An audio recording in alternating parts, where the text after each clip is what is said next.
let's talk about Blake Lively and Justin Baldoni. Guys, the last few days, so much has come out and we need to talk. First of all, if you recall, last year, actually it was just last summer, everyone started suspecting something going on between these two just as the movie was being released. So the speculation at the time was that there might have been like creative conflicts between the two of them. And people started noticing that none of the cast was following Justin Baldoni. So they were like, something's happened, something's going on, Justin Baldoni's up to something, the usual. Then it came out that people had actually blocked him from social media, that nobody was doing press with him. Nobody would do any like photo shoots with him. They basically were just ostracizing him, like having nothing to do with him. What came out though was they blamed Blake. So what started to happen was people started saying that it was because of Blake, that there was creative differences on the set, that she's difficult to work with, that she was trying to take over control of the movie. And that kind of ran for a while. And then it just got worse and worse. And I watched it fall. Like we all did. We watched the downfall of Blake Lively. And I was like back here screaming, stop canceling Blake. Like she's done nothing. Like I honestly, guys, I could not understand what was happening. And if you go back to the posts I made in August, you'll see there's one post where I actually say, stop canceling Blake Lively. The whole thing seems so sketch to me. Nobody was looking into things. People were making judgments and hating on her for, in my opinion, no reason. And I just couldn't figure out what was going on. So here's what happened. The first thing that happened, like I said, was the creative differences thing. People started saying she's a mean girl, she's controlling, she let Ryan Reynolds take over the set, that he was there all the time. So we didn't know what was going on at the set, why this was happening, but this is what was coming out. So that's what started first. Then the big hate started on her because everyone was saying that she was promoting the movie without having enough sympathy or respect for people and survivors of DV, that she was pushing it being flowery and floral and trying to sell her hair care and et cetera, et cetera. Well, what's come out now is that was what her contract told her to do. And not just her, the whole cast. So the production team came out and told Blake and everyone else, we don't want this to be a focus on DV. We want this movie to show the good side of things as well, like how easy it is to fall into DV, the love, the light, the kindness, all that stuff that's wrapped around the horrible situation. They didn't want the movie just to be the horrible situation. And I'm going to throw this in as well. I feel like the other thought was they didn't want to ruin the suspense. So as an example, I read the book, so I knew it was happening. My mother, who came with me, hadn't read the book. So when Ryle first hits Lily, my mom was floored. She was like, oh my God, like had no idea it was coming. So I feel like that might've been a little bit in it too. They wanted you to have that shock factor. Like, how could this man do this to a woman kind of thing? That's just my opinion on that. But she was instructed to do the press the exact way she was doing it. I've got it here, guys. There is literally a whole, I don't even know what you want to call it, contract, whatever you want to call it, telling her, here it is here, August 9th, 2024. This is what it looks like. It's like totally official. It was in her 70-page complaint and it says, positioning, blah, blah, blah. This is just all like, legal stuff. This is a story about this movie is every emotion, joy, sadness, pain, and hope. And they promoted that and said that the whole time. Then it gives a little blurb about what it's about. Here it is. What to avoid. Focus more on Lily's strength and resilience as opposed to describing the film as a story about DV. Empowerment is not just about standing up to adversity, but also about having the power to overcome within oneself and grow from it and developing agency to shape the future. Avoid describing the film as a love story or love triangle. It's the story of Lily learning how to take agency of her future. That's what they wanted to push this as. Avoid talking about this film if it makes it sad or heavy. It's a story of hope. So this is the whole production team. This is what they made Blake do. It's not Blake's choice that she wasn't talking about this stuff. This was in her contract, and all the cast members. If you play the script back, none of the other cast members were talking about DV either until he did. And we'll get to that in a second. Okay. Where is it here? Only if asked. This is in the only if asked section. Any questions about the story not being an authentic representation of DV? This is just one perspective that is from Colleen Hoover's blah, blah, blah. Okay. Any questions about the lack of diversity in the cast? And then it goes on to say that they had a wonderful cast and they're proud of everyone in the personal story, and that it had to follow Colleen Hoover's book and family scenario planning. Oh, this is a different one. So this is what she was instructed to do. But no one knows that, right? Like, we as the public had no idea she was told to do this. So what was happening is someone somewhere said, oh, Blake Lively's being insensitive, not focusing on the DV, not talking about survivors. And then people ran with it. And as I watched them run with it, I was like, what's going on? It got worse and worse. So what was happening is little clips from interviews she had done were being aired, and not the context around it, not the rest of the interview. So it was looking like they were asking her about DV and she made a joke, or they were asking her about DV and she circled around it. But she always got back to it. She always answered the question. She wasn't told she couldn't answer the question. They just didn't want her to focus on it. So what I did when this all came out is I went and hunted down those interviews, watched the full interview, and then I played the pieces that were missing. So you can go back in my file. If you go to my videos at the bottom, it has a playlist. Just click it. You'll see all the things that I had put together for that. So I played everything else. There's even a reporter, guys, that met with her, and she makes a joke. Like, he says, if someone comes up to you and asks about DV, how would you respond? And she goes, or how would you, I don't know, how would you tell them to find you, or something? I can't remember what he said. But then she kind of makes a joke, like, well, what do you mean? Like, literally, figuratively, huh? And she jokes, and then he jokes back. Only that part about her answer is shown. It doesn't show him joking back, and it doesn't show her circling around to actually answer the actual question. And he actually goes on his news channel and says that. He's like, everybody's attacking her for my interview, but she actually did answer the question. Like, you have to have banter with reporters. You've got to have this good relationship. And that's what she was trying to do. She was trying to keep it light and fluffy like she was told to in her contract. Anywho, so that is part of what happened. Now, when the little clips started to come out, they got pushed, and they got pushed big. But we now know that it was all part of this crisis management PR team that was helping that happen. That is why everything was running away the way it did. Blake Lively and Ryan Reynolds were like the darlings of Hollywood. Everyone loved them. They do everything for their community. They're constantly fundraising. They're constantly donating money. Like, they are just amazing family people, in my opinion. And a lot of people felt that way. Once this happened, though, everybody was like, she's always been a mean girl. She's always been bossy. She's always been a bitch. Like, what everyone does to women when it starts to go bad. They say that they're bossy and bitchy. It never fails. So this is what started happening. I couldn't understand what was going on. Then on August 10th, I believe it was, that Kristen Flaw, I believe her name was. She was like a reporter who, I guess, stopped reporting, hasn't reported or done anything in quite some time. She uploads to her YouTube channel for the first time in like years, guys. She hadn't done an interview. She hadn't used her YouTube channel, nothing. Out of the blue, this woman comes out and uploads an interview with Blake Lively, which makes Blake Lively look like a total bitch. And she does. I'll be honest. She totally does.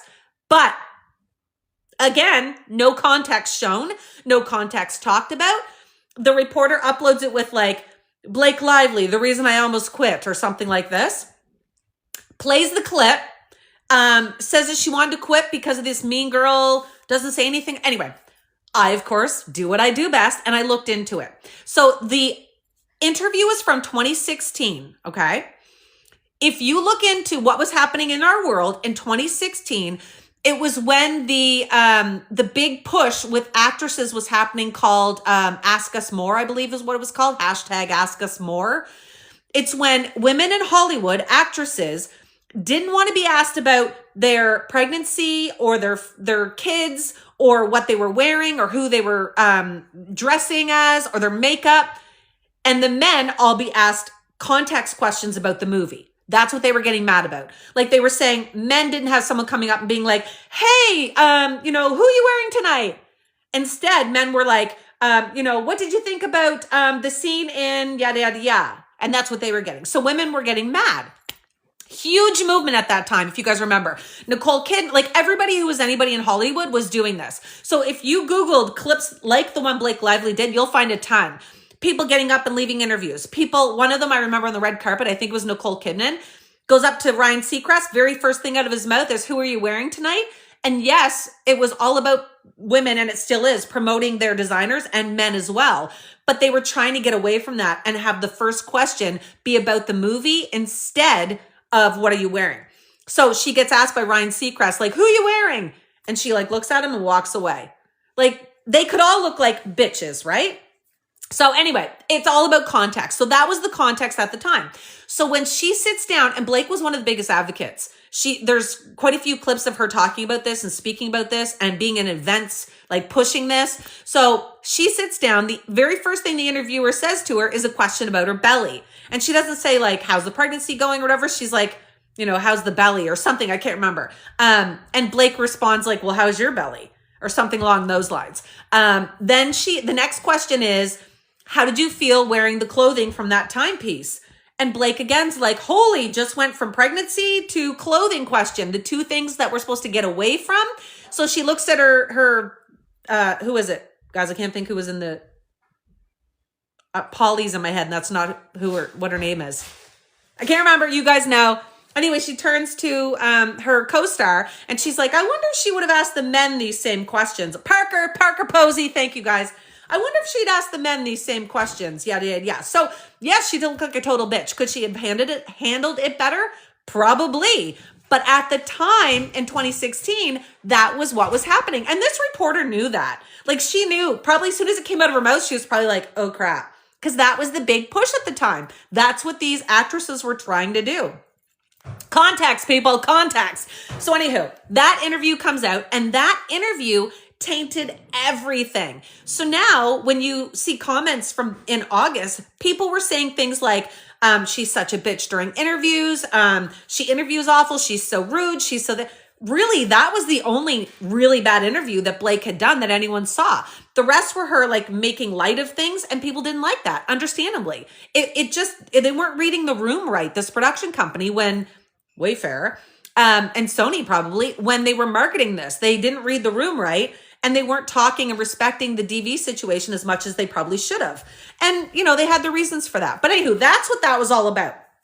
But it just kept steamrolling, and it was going worse and worse and worse. And Blake basically fell off the face of the earth. She wasn't posting. She wasn't sharing. Like, she was just like, I'm out. And basically all the other co-stars were as well, but not him.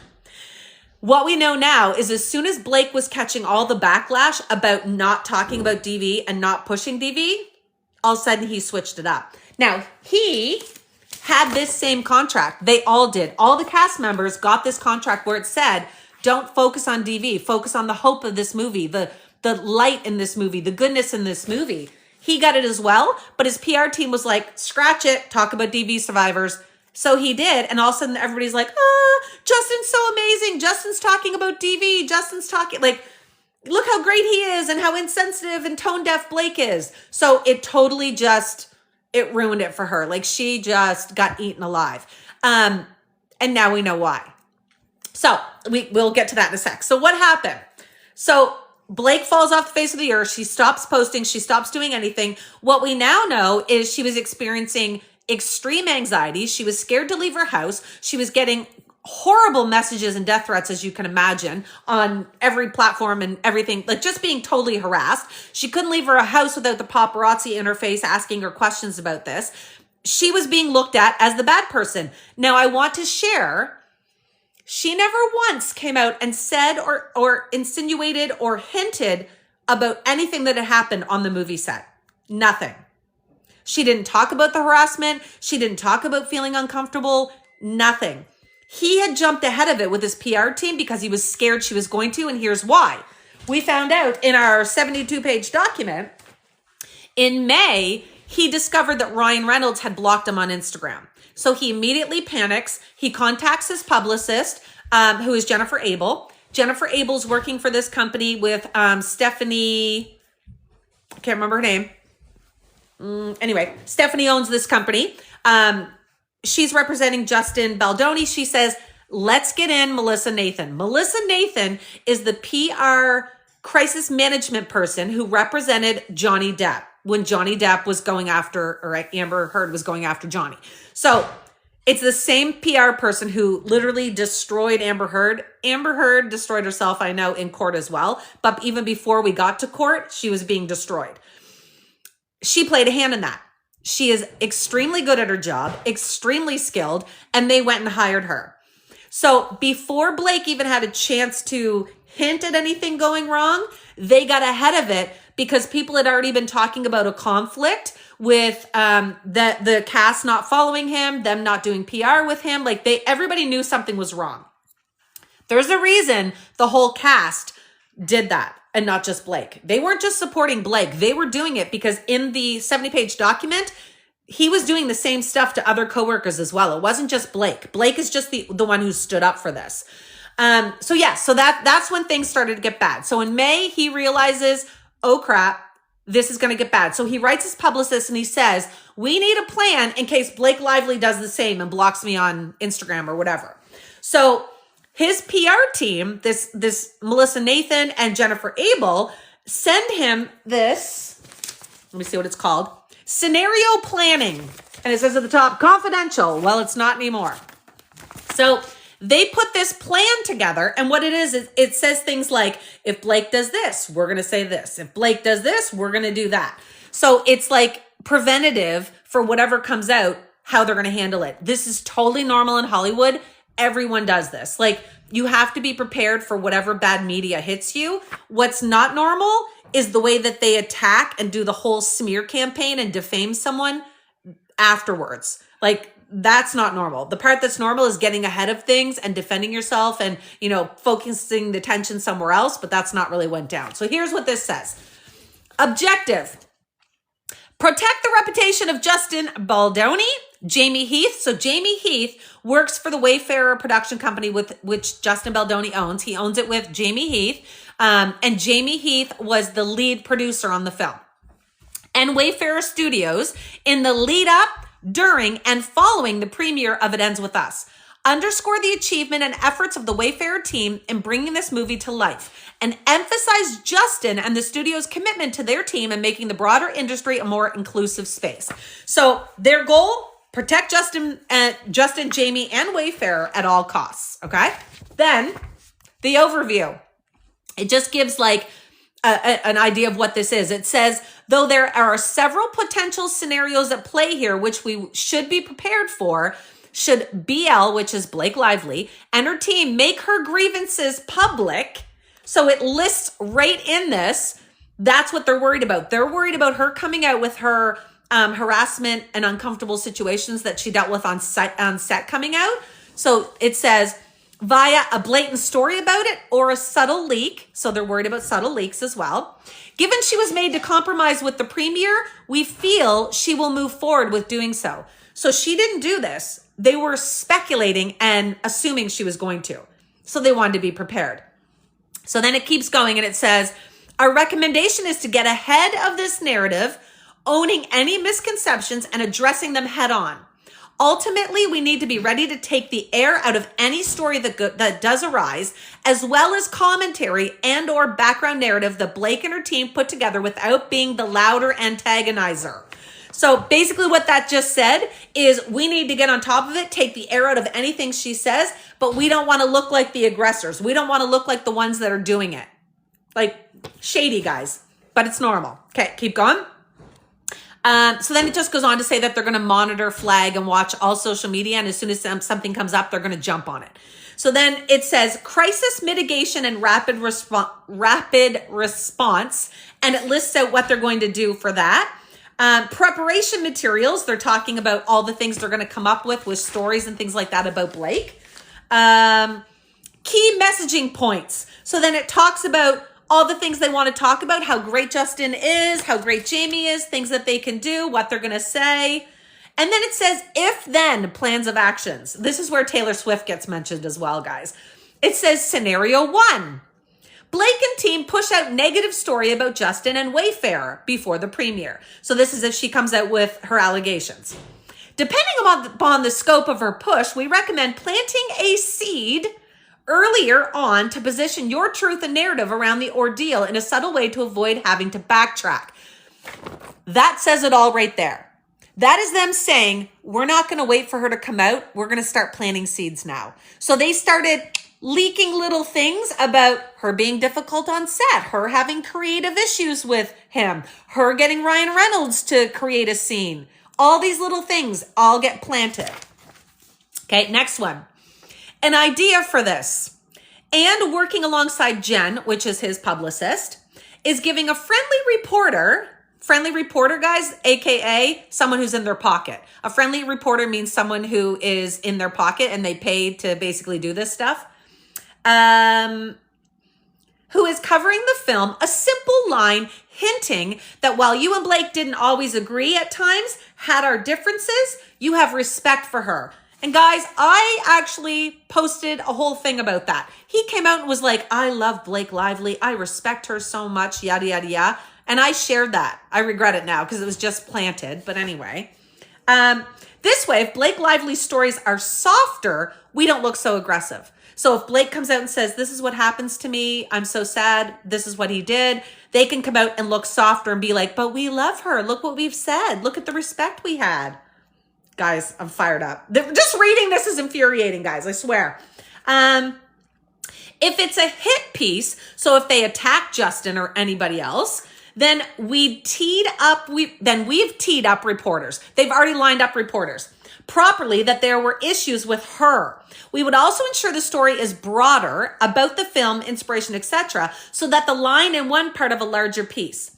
If her team is working on a longer lead, negative narrative, we would be given a heads up in advance of the story. So they have reporters that if she was leaking the story, they were going to call his team first to give them a heads up so they could get something out before she did.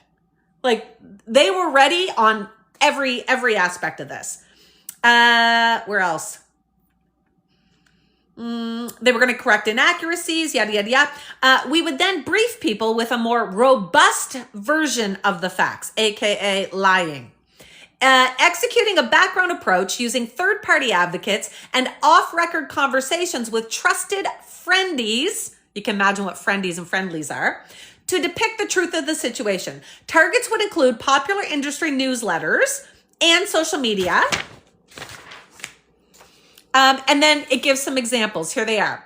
Background information would include any misconceptions that we're taking out of context and what we can do with them.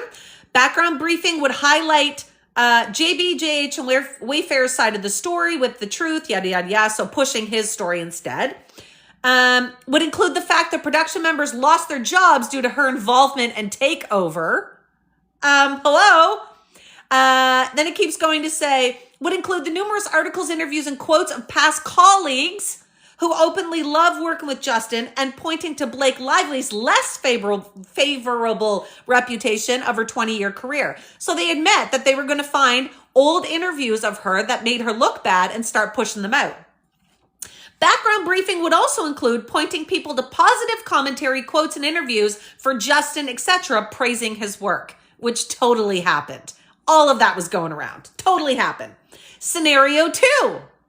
Blake subtly hints at her experience in post-premiere coverage, either in an interview, op-ed, or otherwise. Our prediction is that Blake would address their... Okay, this just goes into what they're going to do. She talks about her experiences on set and things like that. And they're just saying how they're going to hit her.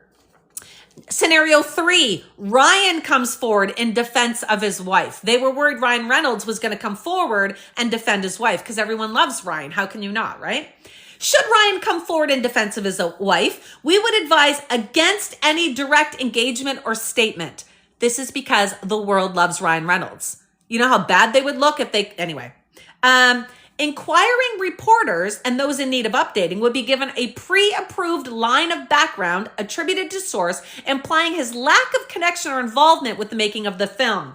Hello, thought you already said that Ryan was trying to take it over and inserting himself. Now you're saying he didn't. They're saying he had a lack of information and couldn't talk about it because he wasn't involved enough. Connection with film, blah, blah, blah, blah. Our team would also suggest, and we'll work with Jen Abel and her team on this, placing proactive interviews for Justin around the movie's debut to speak to his experiences directing, what it's like to produce, direct, and star, just basically pushing all the good things for him, the lessons he's learned. This will get ahead of any potential negative news placed by BL and or her team and seed doubt should BL or RR, Blake or Ryan, come forward with negative messaging. The last one, here's where we get Taylor Swift in here. As part of this, our team can also explore planting stories, so obvious, planting stories about the weaponization of feminism and how people in Blake's circle, like Taylor Swift, have been accused of utilizing these tactics to bully into getting what they want. Okay, that comes out. Okay, so now we know that they had this plan of attack for if Blake came out, but they weren't waiting for the plan of attack. What they did is they started planting little seeds and the public completely ran with it. It's absolutely awful to see that everybody just picked it up and ran. Team Justin, we believe Justin. She's always been a mean girl. No, she hasn't. Absolutely no, she hasn't. Have people made mistakes? Heck yes. Does she regret some of the things she's done? I'm sure. But the majority of Blake's interviews and things like that were all fine. But they look tone deaf if people thought she should be talking about DV. But remember, she wasn't allowed to. It was in her contract that she was supposed to make it light and fluffy.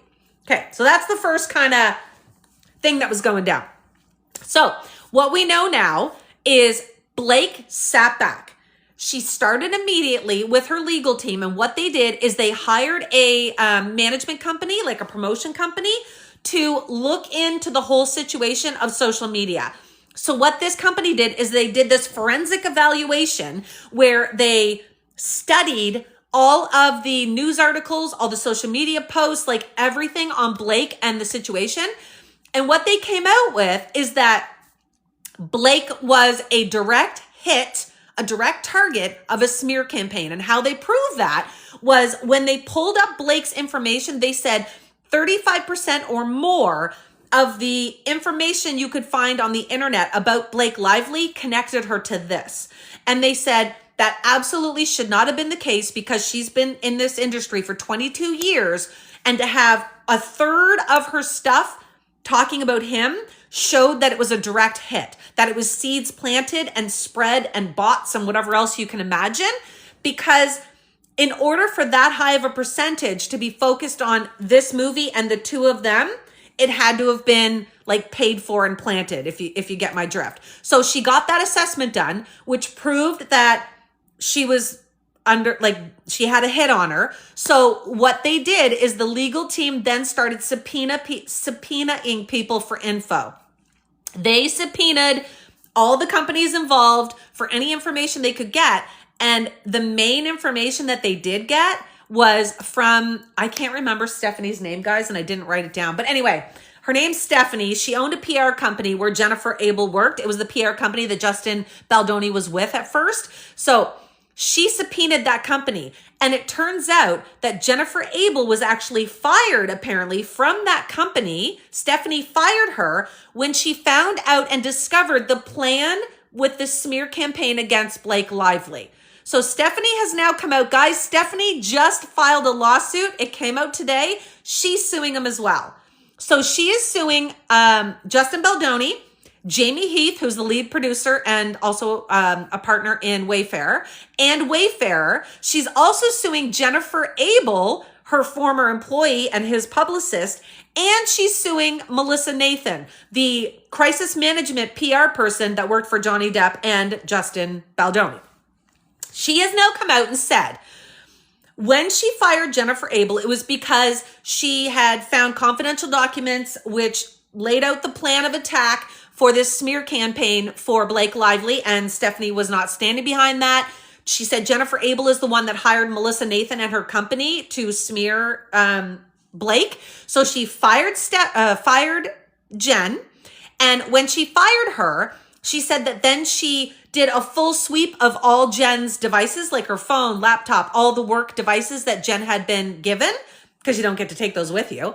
She did a full sweep on them and she found everything. She found all the text messages, all the emails, the scenario outline of how they were going to attack Blake Lively. She found it all. That is why she is now suing, because in it were emails about Stephanie as well. She found text messages and emails between Jennifer Abel, his publicist, and Melissa Nathan, the crisis manager, making fun of the fact that Jennifer Abel, when she got fired, took Justin Baldoni with her, as well as, I believe, some other clients. And they were laughing, saying, oh, the war has started. We're going to make so much money now, blah, blah, blah. So that's, and Stephanie's also suing for defamation, because if you recall, I just posted that. If you have not followed me yet, follow, because I'm updating like crazy on this. If you saw my post about the Jennifer Abel Facebook post, for some unknown reason, this Jennifer Abel, his publicist, went on Facebook and wrote this book defending herself and trying to put out the actual story from her perspective. But the number one rule when you're dealing with a PR crisis like this is you don't say anything. You get out on top of it. You don't come out and say things, especially if it's going to turn into a legal lawsuit. Like, they were probably like, her group was probably like, print, thank you, screenshot, thank you. So in that, she says that she was never subpoenaed. And she said, I was working for my former company where, in brackets, she puts, the boss oversaw everything. So she's trying to say that Stephanie was the one that knew about this smear campaign or started it. So Stephanie is now suing her for defamation. So anyway, the whole shebang, guys, it just gets deeper and deeper. It's just crazy. So that's what happened. So Blake does this subpoena with her legal team, subpoenas everybody she can, and she gets all of this awesome, detrimental to him information from Stephanie's company, the PR company. She's gotten it from other places as well, but I think the majority is from that company, because Jennifer Abel has her device there and she's texting, emailing, doing whatever with Justin Baldoni, Jamie Heath, Melissa Nathan, with everybody. And now they have all of that because it was a work device. You got to be careful what you're putting on your work phones, right, guys? So Blake has now included all of that information in the 70-page document, which, yes, I have read. That's how much time I have on my hands, apparently. Not. Anywho, this is who she's suing. So Blake is not just suing Justin Baldoni. So Blake is suing Wayfarer Studios, first and foremost. So that is his company that he has a ownership in.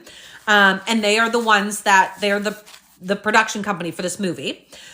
She is suing Justin Baldoni, Jamie Heath, Steve Sarowitz. So Steve Sarowitz is like a millionaire or billionaire or something. He's the money behind Wayfarer. He's also a partner in it as well. So he's big money. Melissa Nathan, she's the crisis management PR person, the expert that planned all this. She's also suing the agency group PR, which I believe is either Melissa Nathan's company or it's Jennifer Abel's new company. I'm not really sure, but she's suing both of their companies. The next one is Jennifer Abel, which is his publicist. RWA Communications, that might be Jennifer Abel's actually. She's also suing Jed Wallace. Jed Wallace is a hired hand that Melissa Nathan hired, who calls himself a hired gun. He basically goes out and puts all this horrible stuff on social channels to take people down. And Street Relations Inc., which is another corporation that I'm not sure who owns that one. Maybe it's Jed Wallace's company is what I'm kind of guessing. Anywho, so that is the scoop with that. That is how it started, I guess I'll say. So that is who she is suing. Now, we'll sum up some of the info right now. I know we can't get deep into this today, but I will definitely be uploading this whole thing to my YouTube channel. If you haven't followed, go follow, but I'm going to upload everything. We are going to go through this whole 70-page document, sum it all up for you, but I just want to do a quick summary now without using this. So here's what's going on. During filming of It Ends With Us, things got bad. It got bad before they even started. Blake signed a contract to do the movie. She read the script. She signs the contract. She signs all the script and everything that's going to happen. And then when she gets into to start discussing, she realizes that he has tried to add things to the script. And the things that he tried to add were all sexual. So he wanted her to have a big O climax on camera and film her like a close-up of that happening. She wasn't comfortable with that, obviously. He wanted to have with the two younger versions of Lily and Atlas. So the two younger versions are supposed to be what, guys? Like 17? He wanted them to actually have a sex scene. So if you read the book, it is an absolute beautiful moment between young Lily and young Atlas. Yes, she loses her V card, but it doesn't describe it. It doesn't say, like, it's not, there's no sex talk in that. It just talks about how, like, they love each other, how it kind of happened, how it played out. It doesn't describe it. It's not dirty or filthy or sexual at all. And then it talks about the aftermath of the next day when Lily's father walks in. What he wanted is he wanted the sex scene to be recorded, which is so wrong because they were underage. They were supposed to be underage Lily and underage Atlas. So, like, ooh. But anyway, that's one thing. And then he also wanted a scene where Ryle and Lily have intercourse on camera and they climax at the same time. Blake wasn't having any of it. So she was like, I'm not adding any of this in. Like, it almost just dirtied up the movie in a way. And it was unnecessary. And it wasn't part of the original script. And it wasn't in the book. So she was like, no, I'm not doing it. So he eventually agreed, took it off the table. But she said he really did push for it. That was one of her complaints. So that was the first time she was like, eh. Then there was a bunch of other things that just made her uncomfortable. They're not something that you'd walk off the set from. They're not something that... you'd kind of be questioning yourself. You'd be like, is it just me or is this weird? Like, just stuff like that. She said that during kissing scenes, he would make them record it over and over, which she kind of had an issue with. I'm sure anyone would. A couple times he'd like run his mouth down her neck, like ad lib into it, kind of inappropriate things. One time they're slow dancing, no vocal is needed for this. They're not supposed to be talking. And he whispered something while he's like running his lips down her neck, saying something like, you smell so good. And it made her extremely uncomfortable, as it would anyone. I think the biggest problem with this is when they first started filming, they didn't have an intimacy coordinator. And Blake is on camera doing interviews saying she ended up having to be the intimacy coordinator a few times because there wasn't one. And she was uncomfortable and she was having to tell him what to do and how to do it because she just wanted to be comfortable. So, if you don't know what an intimacy coordinator is, basically what it is, it's like a choreographer. You wouldn't get out and dance on camera without a choreographer telling you what to do. So why would you all of a sudden have like a sex scene and not have someone tell you what to do? Like, you want someone there saying like, okay, so he's going to caress your face, then caress your breast and do this and that. Like, you don't want some man just coming and being like, grab you all of a sudden if it's not in the script. It would just seem inappropriate. And he shouldn't want that either, because then it's going to make him look bad and like a perv, right? So it goes both ways. They needed an intimacy coordinator and they didn't. I think that's where it got sticky. So whole bunch of stuff with that. Some other things that she didn't like. She said that both men, Jamie and he, both walked into her trailer all the time without knocking. They just come in, didn't matter if she was changing or not, they'd barge in. So that made her uncomfortable. She eventually wanted to talk to Jamie Heath about her concerns. So he goes to talk to her and she's in her trailer getting her makeup removed. So she's got to take her top off when she's doing this and has her makeup artist in there removing all this makeup. So she says to him, I'm getting my makeup off. Can you wait? We'll discuss this later. And he's like, no, we're talking about it now. So he's like, I'll just turn around. I'm not going to look. So she's like, like feeling pressure. So they take her top off, and the next thing she knows, she looks over and he's staring at her, and she's bare chested. And the makeup people all witness this. So that's another thing that she had an issue with. Another time they're doing the scene where Lily gives birth, and it wasn't in the script, but he decides that he wants to basically make it so that Lily is naked in this scene. So they somehow end up doing that so it looks like she's naked. And she said that they didn't have the industry standard items there. Like, there's standard items that they provide for safety, for cover up. And they didn't have any. So she said she had this thin piece of material over her genitalia and she wasn't comfortable at all with that, but she felt pressured because everybody's, wanting this to happen and he's pushing for it. And so she was really uncomfortable with that. She said at the same time, Jamie Heath shows her a video, her and her assistant. So she's got, again, witnesses to all this, her and her assistant, a video of his wife giving birth. And she said she thought it was like, an inappropriate sex tape that he was showing her at first because she was completely naked. She said it was completely inappropriate. It should never have been shown to her. And it was. My light just died. So guys, we're going to be darker. Let me turn. There we go. Next thing was, she said she's in a car with her, who was it? Her assistant and a driver. And he starts talking about former lovers that he's had and experiences he's had. And one of the things he says is that he's actually done this or had this done without consent, which made her really uncomfortable. So talking about former lovers and stuff. She said that he and Jamie both talked about that they used to have an addiction to inappropriate videos in front of her. Just stuff you don't talk about because of HR on set. At a workplace, you don't share things like this or you'll get sent to HR. So here's what happened. She gets uncomfortable. She talks to Ryan, her husband. They decide to go to her lawyer and form up an agreement per se of all the things she's not comfortable with and all the things that need to be fixed for her to not go to HR and continue filming. The strike happens. Do you remember the strike last year, guys, that happened with the writers? So the strike happens, the filming stops. She gives Wayfarer this, or she didn't, it turns out it's from her lawyers, a letter saying, to avoid a formal HR report, I'm willing to have a meeting with everyone involved and go through my requests or my demands, I guess we'll say. And if you agree, we won't go to HR. So this is what they agreed to. So in January, they all sit down and they have this meeting. She has copies of everything, guys.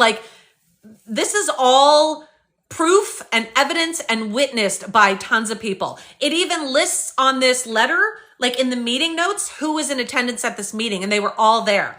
She has the signed contract from Wayfarer saying, yep, we'll agree to all of this. She's got a signed contract from Jamie Heath saying that they agree not to retaliate against her for this, which is exactly what they ended up doing. But in this letter of demands, there's 30 demands that are listed.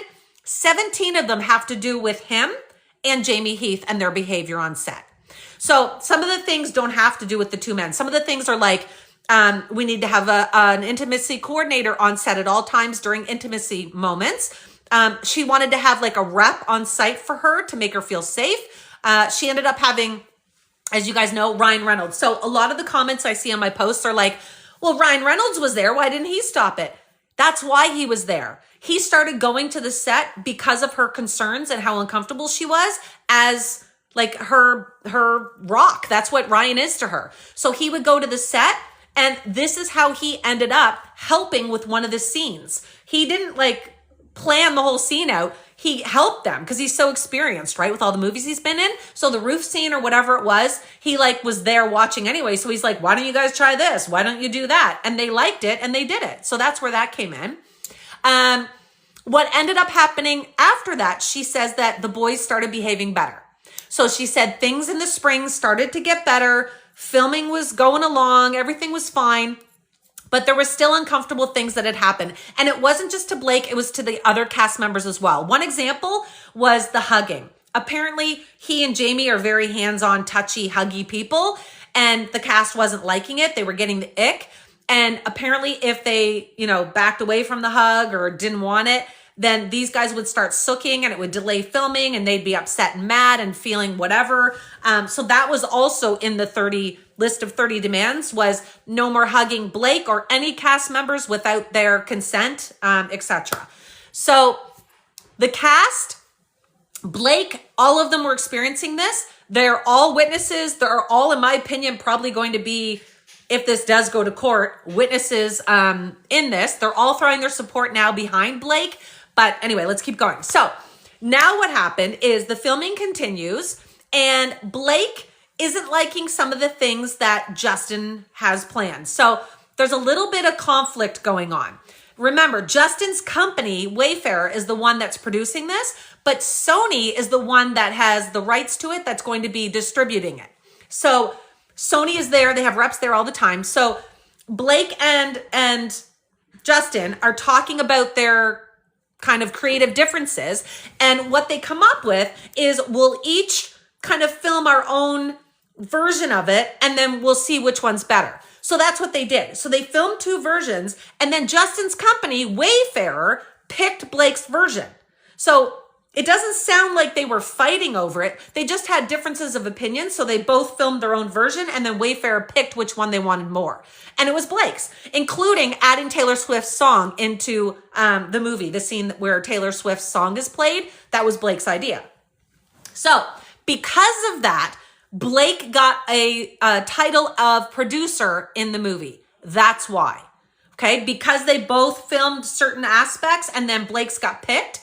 That's why she became producer as well. And it does not sound like this was like a big conflict on set. It does not sound like he had a huge issue with it at the time. He may have, but he liked her version better than his and they went with it. So who knows? Anyhow, so that's how it went down.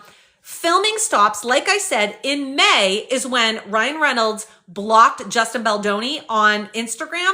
And that's when he hired Melissa Nathan from the crisis management team to get ahead of things because he thought things were going to go bad. I got to reiterate, she never told anybody.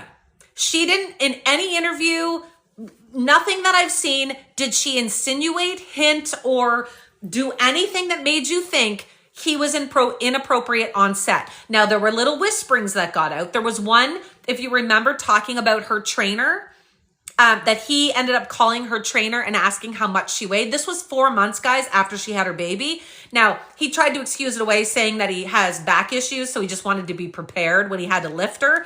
But she felt that it was body shaming because he had already made comments to her before. He'd cried one time, apparently, in her dressing room because someone said that she looked overweight or something or didn't look good during one of the press things, and he got all upset because he wanted her to look better.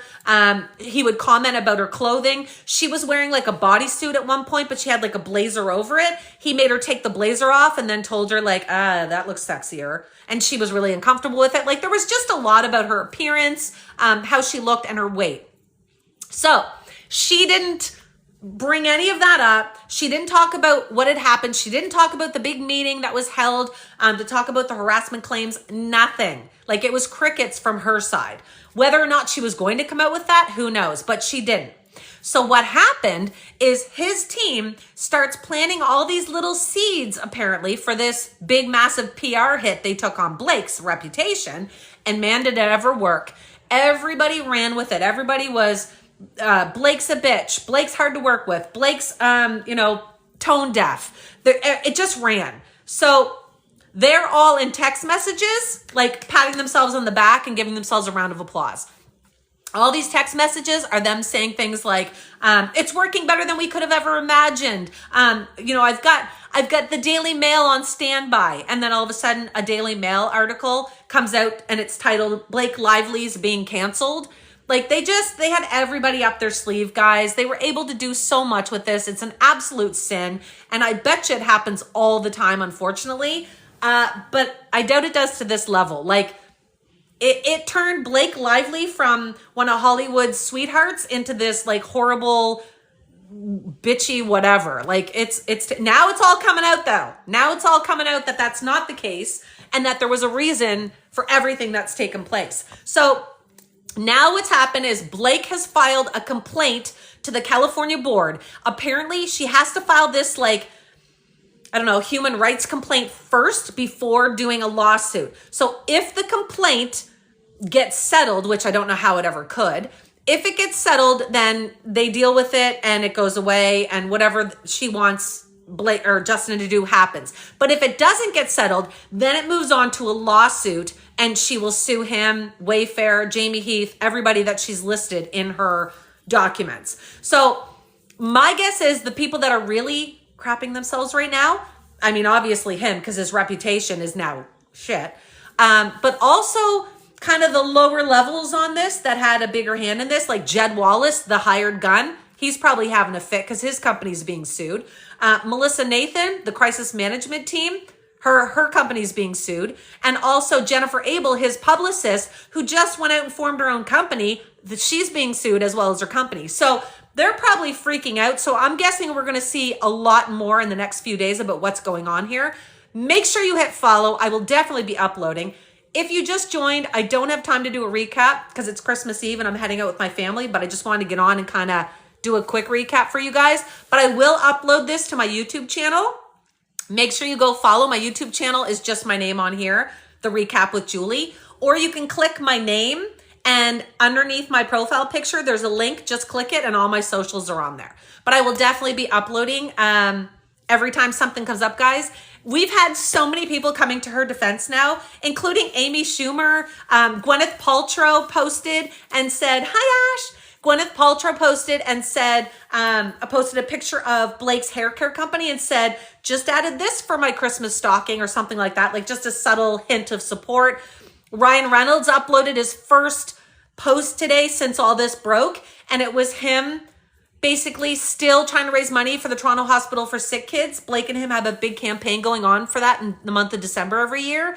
And he wrote in it like, you know, thank you to my team for pushing me to do this when I really didn't feel like, you know, putting the suit on. So like just amazing. Like anywho, we've had 2 coworkers come out. So Jenny Slate, who plays Alyssa, which is Ryle's sister in the movie, she's come out, thrown her total support behind Blake Lively. Also, Brandon Sklenar has come out. He plays Atlas. He completely supported Blake from the beginning. He posted, if you remember, in August, had to turn his comments off because of all the hate that he was getting. And now he's basically just everyone that is supporting her wants you guys all to read the New York Times document. The New York Times reported on this. They read the whole 70-page document and they summed it up beautifully with this horrible attack that was made on Blake. It's bad enough the harassment she experienced from him on set, but I think the whole PR attack on her is even worse, to be honest. But if you don't want to read the Times article or you don't have a subscription, I read it for you. I summed it up. It's a video on my page. I have a playlist called Blake Lively that you can go back and view everything if you need to.